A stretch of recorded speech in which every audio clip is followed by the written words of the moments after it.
Good morning, welcome to APS online class. Urdu online classes में आपका इस्तकबाल है। आज हम क्लास 9th का सबक नंबर 3 नादान दोस्त, जिसके मुसन्निफ़ मुंशी प्रेमचंद है, इसके बारे में पढ़ेंगे। तो सबसे पहले प्रेमचंद के बारे में, जो 1880 से 1936। प्रेमचंद का असली नाम धनपत राय था। वो बनारस के करीब एक गांव लहमी में पैदा हुए थे। इनका शुमार उर्दू के इब्तदाई अहम अफसाना निगारों में होता है।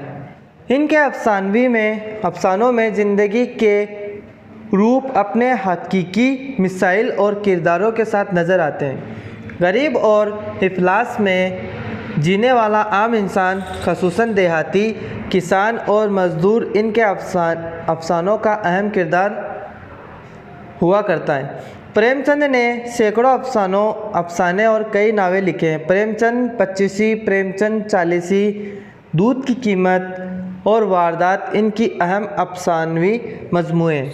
गोदान, गबन, मैदाने इल्म, बेवा और बाज़ारे हुस्न इनकी अहम नावेल हैं। अब चैप्टर पढ़ेंगे, नादान दोस्त।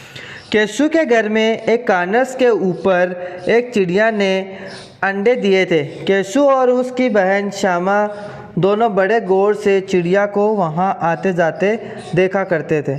सवेरे दोनों आँख मलते कार्नस के सामने पहुँच जाते और चिड़ा और चिड़िया दोनों को वहाँ बैठा पाते। उनको देखने में दोनों बच्चों को न मालूम क्या मज़ा मिलता। दूध और जलेबी की भी सुध नहीं रहती थी। दोनों के दिल में तरह तरह के सवालात उठते। अंडे किस रंग के होंगे, कितने होंगे, क्या खाते होंगे, उनमें से बच्चे किस तरह निकल आएंगे, बच्चों के पर कैसे निकलेंगे, घोंसला कैसा है। लेकिन इन बातों का जवाब देने वाला कोई न था। न अम्मा को घर के काम धंधे से फुर्सत थी, न बाबूजी को पढ़ने लिखने से। दोनों बच्चे आपस में सवाल व जवाब करके अपने दिल को तसल्ली दे लिया करते थे। श्यामा कहती, क्यों भैया, बच्चे निकल कर फिर से उड़ जाएंगे। केशु अलमाना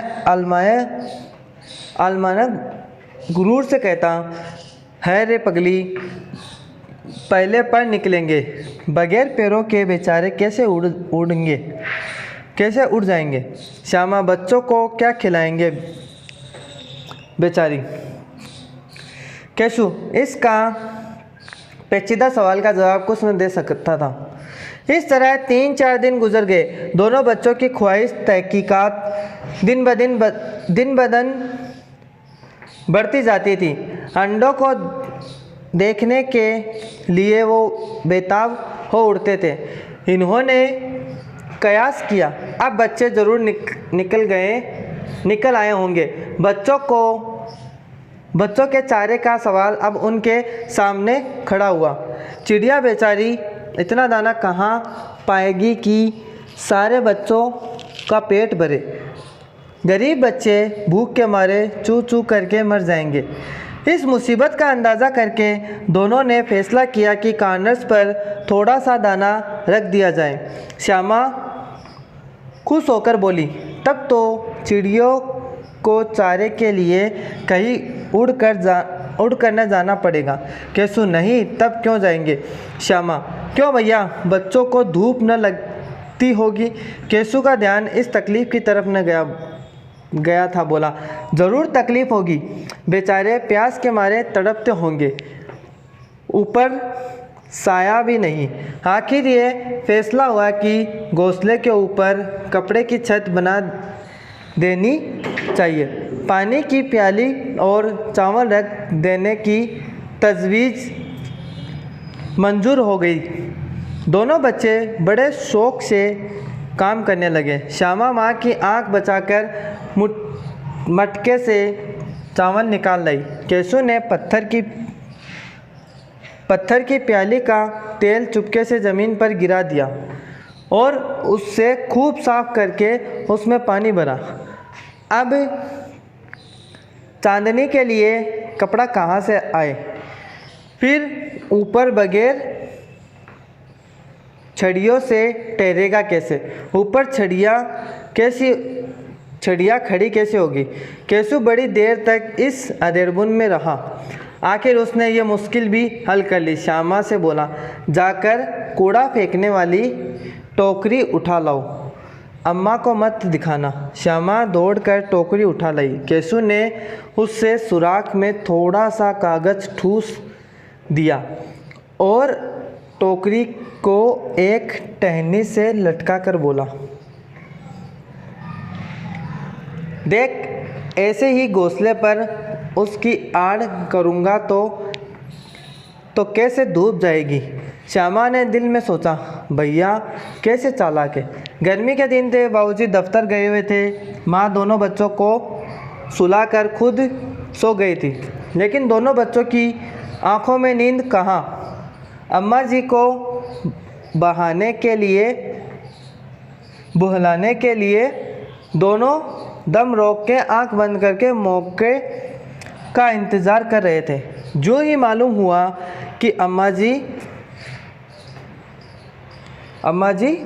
अच्छी तरह सो गई है, दोनों चुपके से उठे और बहुत आहिस्ता से दरवाजे की सटकनी खोलकर बाहर निकल आए। अंडे की हिफाजत की तैयारी होने लगी।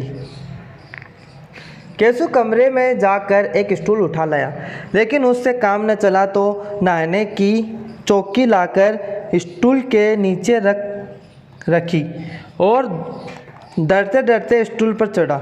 श्यामा दोनों हाथों से स्टूल पकड़े हुए थी। स्टूल चारों टांगे बराबर न होने की वजह से जिस तरह ज़्यादा दबाव पाता था, जरा सा हिल जाता। इस वक्त केशु को किस कदर तकलीफ़ बर्दाश्त करनी पड़ती थी, यह उसका दिल जानता था। दोनों हाथों से कार्नर्स पकड़ लेता था और श्यामा को दबी आवाज़ से डांटता, अच्छी तरह पकड़ वरना उतर कर बहुत मारूंगा। मगर बेचारी श्यामा का दिल तो ऊपर कार्नर्स पर था। बार बार उसका ध्यान इधर चला जाता और हाथ ढीले पड़ जाते। केशु ने जो ही कार्नर्स पर हाथ रखा, दोनों चिड़िया उड़ गए। केशु ने देखा कि कार्नर्स पर थोड़ी से तिनके बिछे हुए हैं और इस पर 3 अंडे पड़े हुए हैं। जैसे घोंसले उसने दरख्त पर देखे थे, वैसा कोई घोंसला नहीं था। श्यामा ने नीचे से पूछा, बच्चे है भैया? केशु, 3 अंडे हैं, बच्चे अभी तक नहीं निकले। श्यामा, ज़रा हमें दिखा दो भैया, कितने बड़े? केशु, दिखा दूंगा, पहले ज़रा छड़ी लेकर आओ। छड़ी लेकर आ, नीचे बिछा दूं। बेचारे अंडे तिनके पर पड़े हैं। श्यामा दौड़कर अपनी पुरानी धोती फाड़कर एक टुकड़ा लाई। केशु ने झुककर कपड़ा ले लिया और इसे तह करके एक गद्दी बना दी और इसी तिनकों पर बिछाकर तय करके तीनों अंडे उस पर रख दिए। श्यामा ने फिर कहा, हमको भी दिखा दो भैया। केशु, दिखा दूंगा, पहले ज़रा वो टोकरी तो दे, ऊपर साया तो करूं। श्यामा ने टोकरी नीचे से थमा दी और बोली, अब तुम उतर आओ, मैं भी देखूं। केशु ने टोकरी को एक टहनी से लगाकर कहा, जा दाना और पानी की प्याली ले आ, मैं उतर आऊँगा तो तुझे दिखा दूँगा। श्यामा प्याली और चावल भी ले आई। केशु ने टोकरी से नीचे दोनों चीज़ें रख दी और आहिस्ता से उतर आया। श्यामा ने गिड़गिड़ाकर कहा, अब हमको भी चढ़ा दो भैया। केशु, तू गिर पड़ेगी। श्यामा, ना गिरूंगी भैया, तुम नीचे से पकड़े रहना। केशु, कहीं तू गिरा पड़ी तो अम्मा जी मेरी चटनी ही कर डालेगी, कहेगी कि तूने ही चढ़ाया था। क्या करेगी देख कर। अब अंडे बड़े आराम से हैं, जब बच्चे निकलेंगे तो उनको पालेंगे। परिंदे बार बार कार्नस पर आते थे और बगैर बैठे ही उड़ जाते थे। केशव ने सोचा हम लोगों के डर से ये नहीं बैठते। स्टूल उठाकर कमरे में आया, चौकी जहाँ थी वहीं रख दी। श्यामा ने आँख में आंसू भरकर कहा, तुमने मुझे नहीं दिखाया, अम्मा जी से कह दूंगी। केशव, अम्मा जी से कहेगी तो बहुत मारूंगा। कह देता हूँ श्यामा, तो तुमने मुझे दिखाया क्यों नहीं? केशव, अगर गिर पड़ती तो 4 सर ना होते। श्यामा, हो जाते तो हो जाते, देख लेना, मैं कह दूंगी। इतने में कोठरी का दरवाज़ा खुला और माँ ने धूप से आंखों को बचाते हुए कहा, तुम दोनों बाहर कब निकल आए?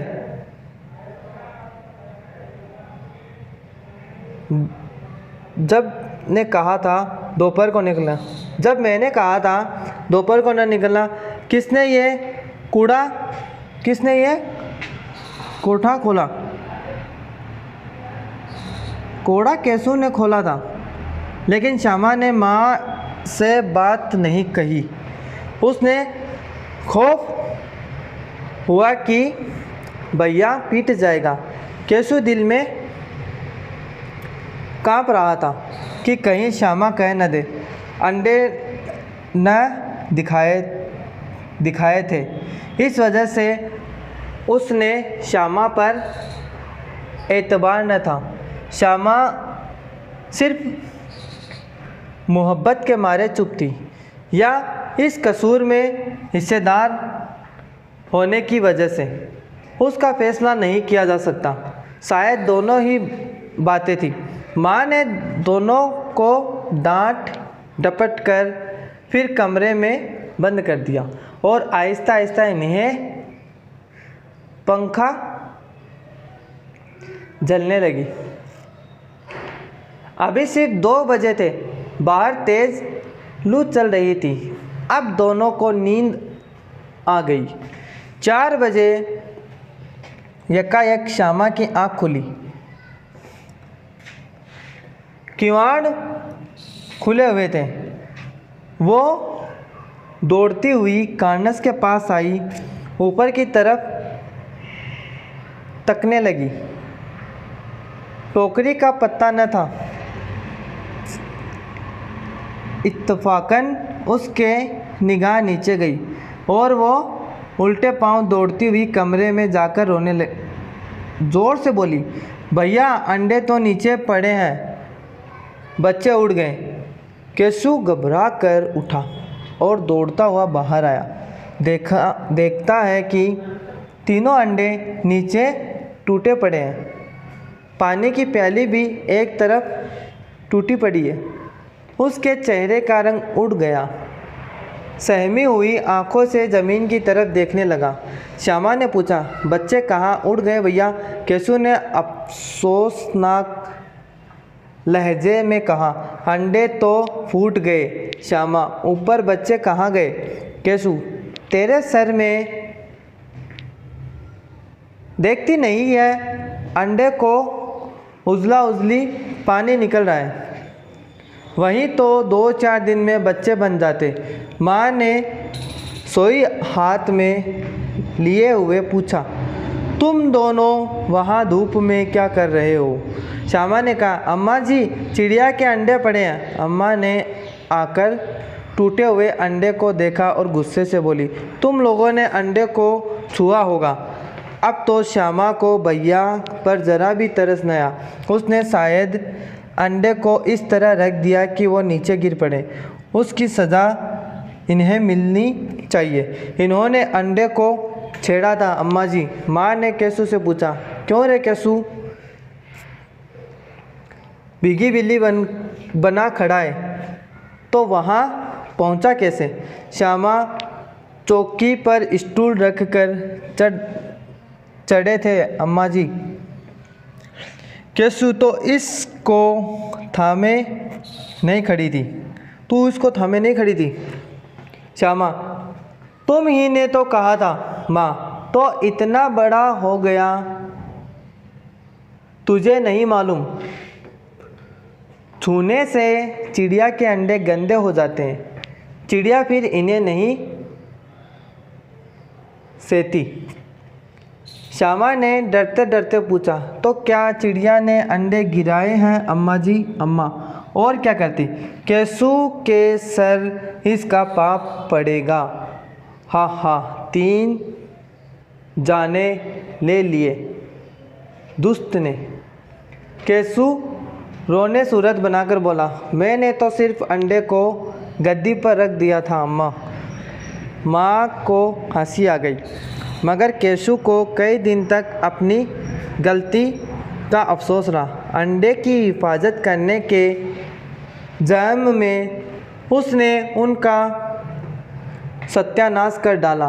उसको याद करके कभी कभी वो रो पड़ता। दोनों चिड़िया फिर वहाँ न दिखाई दी। यह आपका 3rd चैप्टर नादान दोस्त कंप्लीट। अब इसके सवाल जवाब। घोंसला देखकर बच्चों के दिल में क्या ख्वाहिश पैदा होती? बच्चों के मन में तरह तरह के सवाल उठते कि घोंसला कैसा बना है, उसमें अंडे कैसे हैं, उसमें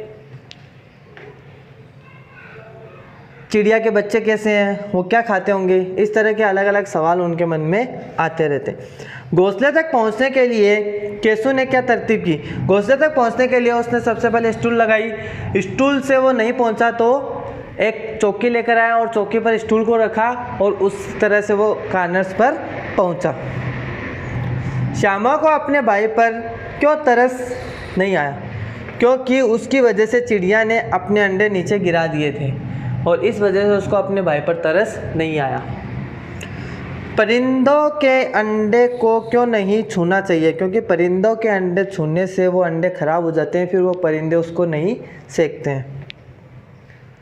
घोंसले से ज़मीन पर अंडे किसने गिरा दिए और क्यों? घोंसले से ज़मीन पर अंडे चिड़िया ने गिरा दिए थे, क्योंकि केशु के हाथ लगाने से वो अंडे खराब हो गए थे और इस वजह से उसने ये अंडे ज़मीन पर गिरा दिए थे। यह आपका क्लास 9th का 3rd चैप्टर कंप्लीट।